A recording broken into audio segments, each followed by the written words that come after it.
एक बार फिर हमारे कार्यक्रम मुद्दे पर मुद्दा, इसमें स्वागत है।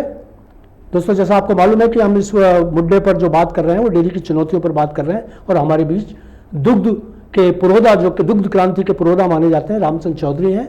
और मैं फिर आपसे शुरू करूंगा। मैं आपसे जानना चाहूँगा कि ये स्मार्ट सिटी बन गया, आपकी स्मार्ट डेयरी भी बन गई, तो स्मार्ट डेयरी और स्मार्ट सिटी में आप क्या अंतर समझते हैं? क्योंकि स्मार्ट डेयरी में भी काफ़ी पैसा लगाया, आपने कह रहे हैं कि आप वर्ल्ड क्लास डेयरी है आपकी, तो किस तरीके से? स्मार्ट सिटी मैं तो नहीं कहता हूँ, मैं बकवास सिटी कहता हूँ जी। सड़कों पे जहाँ 2-2, 3-3 फुट के हर स्मार्ट सिटी उसे कहते हैं जिसकी रोडें बढ़िया हो, शानदार रोड्स हो, बिजली की व्यवस्था टॉप, शानदार टॉप, पानी की व्यवस्था शानदार हो जी, सीवरेज लाइन उसकी टॉप हो जी, और एजुकेशन का हब हो जी। ये 4-5 चीज़ें होनी चाहिए। कौन सी चीज़ जो है 5 साल में आपने नई बनी हुई देखी? मैं तो कुछ देख नहीं रहा हूँ। सड़कें वो की वो, उससे भी खराब। और ये फ्लड आ रहा था तो पता है कि फ्लड आता आना सागर के पानी को और को उठा के नीचे भेजते हैं, कॉलोनी डूब जाती है। तो इसके लिए लंबा सोचना चाहिए, विजन। मैं आज दे रहा हूँ जिला प्रशासन को मेरी तरफ से सोच, आना सागर का पानी निकलने का एक गेट मत रखिए, इसके 3 गेट बनाइए। एक तो इधर जो है चौरसियावास तालाब की तरफ अंडरग्राउंड टनल बनाओ जी, कोई पहाड़ी नहीं है, बड़ी आराम से बनेगी। अंडरग्राउंड टनल बने और थोड़ा आगे जाके निकालोगे तो काइड के तालाब में पहुंच जाएगा। वैसे ही ढलान है, बिल्कुल उधर ढलान है तो अपना आप पहुंच जाएगा वैसे ही जी। तो इधर गेट बना दो जी। जब आना सागर में पीछे के जो बांध को भरना हो गोविंदगढ़ को, तो थोड़ा थोड़ा छोड़ के उसको भरो।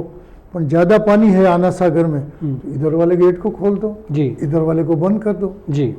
शहर में बर्बादी तो नहीं होगी। बिल्कुल। तीसरा, फाई सागर का पानी भी तो आके यहाँ शोर मचा रहा है। बिल्कुल बिल्कुल बिल्कुल आता है। तो फाई सागर के भी पल्ली तरफ, नूरियावास की तरफ, आंबा मसीनी की तरफ फाई सागर की जो एक कैनाल बनाए और उसके गेट बना देवे, और उससे जब जरूरत हो कि फाई सागर के पानी को आना सागर में नहीं आने देना, तो उस समय गेट को उसको ओपन करो।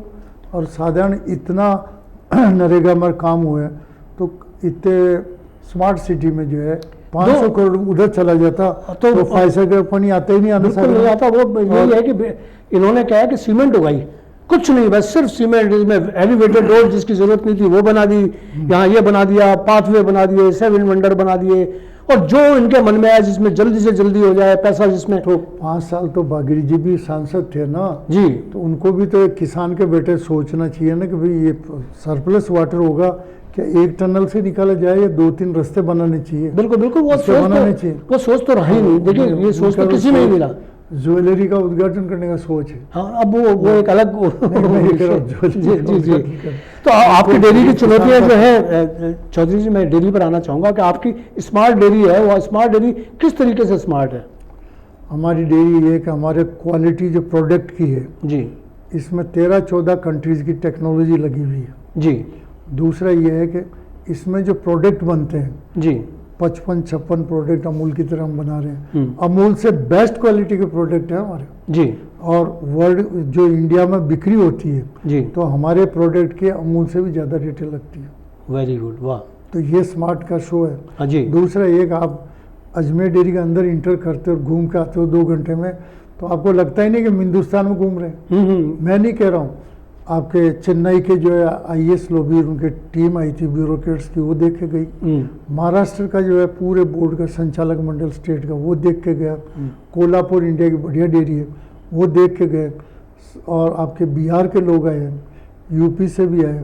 तो आज हमारे प्रोडक्ट थ्रू आउट इंडिया के हर स्टेट में जा रहे हैं जी। तो ये हमारी मतलब स्मार्ट डेयरी की पहचान। चौधरी जी, लास्ट सवाल मैं पूछना चाहूँगा आपसे कि अगर यही दूध की इसकी अपनी बाढ़ की यही स्थिति रही, पानी अगर इसी तरह से भरा रहा और अगर जिला प्रशासन कोई नया रास्ता नहीं खोज पाया, तो डेयरी क्या इन चुनौतियों का सामना करती रहेगी या हथियार डालेगी? हथियार तो जीवन में डालना सीखा ही नहीं जी, और इसके कुछ और टेक्नोलॉजी है, अभी हम आज नहीं एक्सपोज कर रहे हैं, हम चाह रहे हैं जिला प्रशासन कितनी मदद करता है और डबल इंजन की सरकार हमारे इस प्रॉब्लम को सोल्व करने में कितनी मदद करती है जी। ये डबल इंजन की सरकार फेल हो जाएगी तो हम टेक्नोलॉजी निकाल लेंगे। अब डबल इंजन नहीं, सब अजमेर में ट्रिपल इंजन चल रहा है। ट्रिपल, हाँ तो ट्रिपल, तीसरा वो मेयर भी है यहाँ पर और सारा ट्रिपल इंजन ट्रिपल इंजन है अब तो जब सारे ये समझ रहे हैं तो आना सागर को परमानेंट सॉल्यूशन निकालना चाहिए। पाथवे बनाना, जी जी जी, नाडा बना दिया इसको, 7 वंडर बनाना, फिर लोगों ने अपने अपने वंडर खड़े कर दिए चारों तरफ। बिल्कुल बिल्कुल, ये बहुत वो हुआ है। तो कुल मिलाकर बात ये है चौधरी साहब कि डेयरी अपनी चुनौतियों का सामना करने के लिए सक्षम है और आप जिस भी सीमा तक जा सकेंगे जाएंगे और अजमेर डेयरी और शहर के दुग्ध ग्राहकों को आप किसानों को किसी भी हालत में परेशान नहीं होने दूंगा। किसानों को परेशान नहीं होना, क्योंकि उपभोक्ताओं को भी माल क्वालिटी का वही देते रहेंगे, उनको लगे नहीं। जब हमने कोरोना में दूध सप्लाई किया था आपको तो जी जी जी जी, छोटे छोटे टेम्पो पे हमारे स्टाफ को भेजा जी, बूथ वालों ने कहा हम तो नहीं खोलते बूथ, कोरोना आ जाएगा जी। तो हमारे छोटे छोटे टेम्पो से हमने ई रिक्शा से छोटे टेम्पो से छोटी छोटी गलियों में दूध सप्लाई किया और मैंने स्टाफ को कहा यदि तुम्हारे कुछ भी हानि होगी तो अजमेर डेयरी भरपाई करेगी। तो अजमेर डेयरी इस तरह से सक्षम है। उनकी चुनौतियां देखी आपने, किस तरीके से गांवों से दूध आता है, शहर डेयरी तक पहुंचता है और डेयरी से फिर आप तक पहुंचता है। इसके लिए जो क्रांति, जो नवाचार, जो प्रयोग उन्होंने किया वो बहुत उपयोगी सिद्ध हो रहा है और प्रशासन को ये राहत है कि दूध के लिए त्राईमाम नहीं मचा हुआ है शहर में। इसके लिए मैं रामचंद्र चौधरी को बधाई देता हूँ और उम्मीद करता हूं कि वो इस चुनौती का सामना करते रहेंगे और अपनी दूध की सप्लाई जारी रखेंगे। धन्यवाद, आज इतना ही। Thank you. धन्यवाद।